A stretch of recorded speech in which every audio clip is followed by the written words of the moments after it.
Good morning. It is day 10, Sunday today, and it is 9 a.m. So I got up about, I've been up for about an hour and a half or so. I didn't even set my alarm, but I just woke up. I've got a couple things today I need to do. I'm gonna do some laundry. Of course, I can't send laundry out, so I have to do it in my own room, just in the sink. But I'm also gonna record something for church today. And then I'm gonna try to get some essay prep done as well.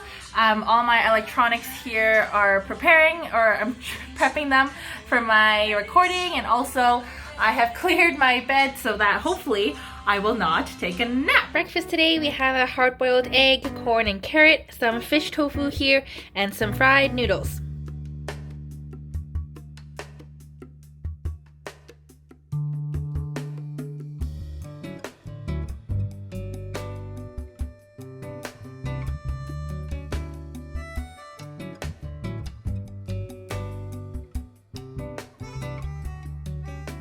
So big news, I was in the middle of recording for worship and I got a knock on my door and they said, COVID test, and I said, I just had a COVID test yesterday. And I wasn't prepared at all because I wasn't supposed to have a COVID test today. So I didn't have, I was just covering my mouth like this, and I didn't have a chair or a garbage can ready. And they're like, no, you have a COVID test today. Your entire floor is getting one, but we can't really tell you why. And in my head, I'm like, okay, I already know why, because someone must have gotten COVID. And so after the test, I called reception and they said that someone on my floor has the Omicron variant. And so, yeah, that's that. Thankfully, I don't have any symptoms, but also I heard Omicron sometimes doesn't show symptoms. And so that person has been taken to the quarantine facility, and they said they did a deep cleaning and everything. And then all it means for us is that paranoia, but also it means that we just have to get extra tests than what we were scheduled for. So they haven't released a strict schedule of when we're gonna get these tests, but I'm guessing maybe once every day, once or twice every day in the next couple of days. I will keep you guys posted. But what that also means is I'm not even gonna open the door for meals. Thankfully, I still have the soup packs my mom got me, and a lot of cup noodles and fruit and some bread, the Ponty Couch. So I have no plans of opening that door in the next couple of days. And I also told my mom not to come just in case. So yeah, crazy. Good evening. It is now 7:30. So I spent the last couple of hours watching Spider-Man. I'm not quite done yet, and also just watching some TV. So I thought I would do a quick song of the day before I make a cup noodles for dinner. So as I was watching TV, I actually watched a movie with Ivana Wong. So she's a cantopop queen of Hong Kong. She is, very, very creative. A lot of her pieces are what I would call really artistic. And so I was thinking, for today, should I do a song by her? Because she has lots of great songs that I like as well. Then I was thinking kind of about today and kind of the craziness of the morning of finding out someone who was on my floor had COVID or has COVID, and I was thinking, what's a good song? And then also thinking about the fact that I was saying this afternoon, Yo-Yo had a mini concert, in Dim Sa Joy. So I've been, during all of these Song of the Days, I've wanted to choose Yo-Yo's songs because I love so much of her music. And a couple of hers are my absolute favorites. But I think kind of in considering what happened today, this song that I'm going to talk about is actually very fitting.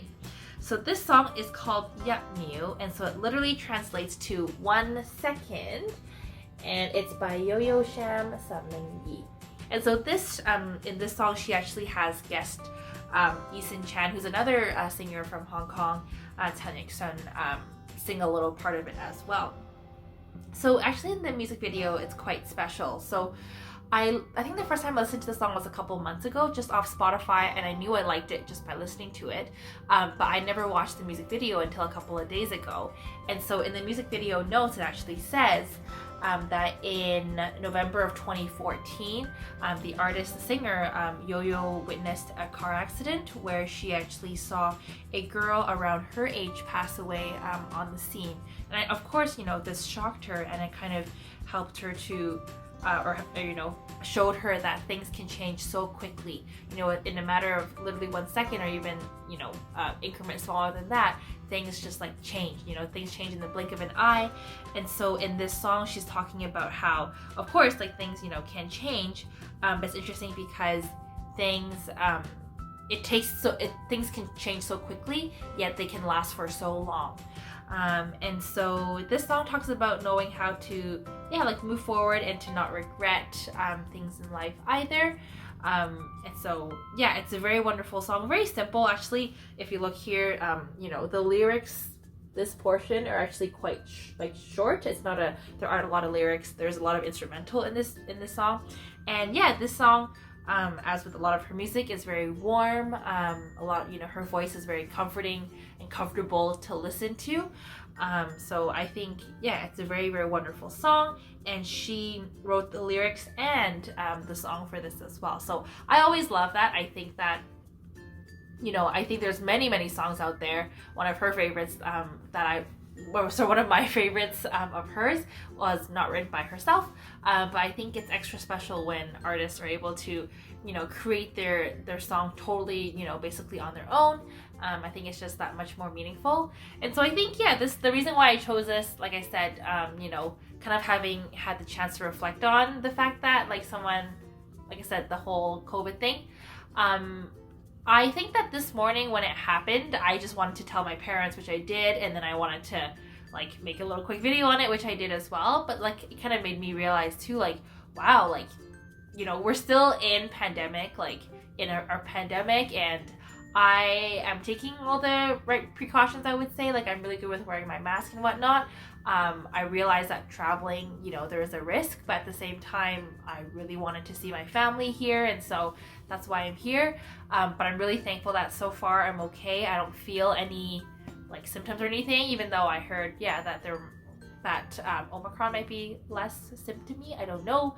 But also, I'm just like really thankful that my mom has been able to bring me food, so that, you know, I don't really need to open my door for the rest of the day, or I think I'm gonna have my normal COVID test tomorrow, like the scheduled one, so I have to open my door for that. But like, you know, whether it's paranoia, whether it's real, you know, I just don't want to open my door just to feel like, you know, I'm keeping my room extra clean. I've been spraying stuff, you know, a little bit more, but, you know, and that, you know, I did have thoughts of like, maybe I do have like COVID, like maybe I do, like, I don't know. I've been here for over a week now, and I've had negative COVID tests and everything, but like, maybe it was a false negative, you know, obviously for the person who had COVID, who was on this floor, has had COVID. So yeah, I think it's just realizing, like, even in that second, I was just like recording, doing my worship thing, and then all of a sudden, like, I was like, whoa, like, I think it made it more clear to me that like COVID is still real. Like, I know that it is real, but I think in that moment where I was like, oh, like somebody on this floor actually had it, that made it more real to me. So yeah, that's kind of my little sharing for today about the song, and also kind of reflecting on this whole experience, or today's experience. But I am quite thankful that both of my parents were quite calm. And I was almost expecting like a little like told you so from my parents, of being like, why are you like, see, I told you not to travel, I told you not to, you know, whatever. But they weren't, like, they didn't do that at all. And so I'm really thankful for that as well. And yeah, just always beyond thankful to be here in Hong Kong. I am preparing my dinner now. The water is boiling for my cup noodle, and I'm gonna have one of these soup packs. I still have two left, this one and the one in the cooler. The ice, of course, has all melted in the cooler, but the water is still quite cold, so I'm gonna have that one tomorrow. It should be okay until then. This soup has the Pueria root, glabrous greenbrier rhizome, and Caloria speciosa root soup for dampness removal. And then I'm also gonna have the mango my mom got me, and that is dinner. The cup noodle flavor is Thai crab curry flavor, and there's my soup. I've actually had a couple of sips already, and my mango. Alternating between Spider-Man and the swimming championships. So it's actually just past 10:30, but I'm actually feeling pretty tired already. I have an early start tomorrow, so I'm just going to edit today's vlog, post it, and then call it a night. Thank you so much for watching day 10 of my vlogs. We're halfway there. Tomorrow is day 11, and I will catch you tomorrow. Bye!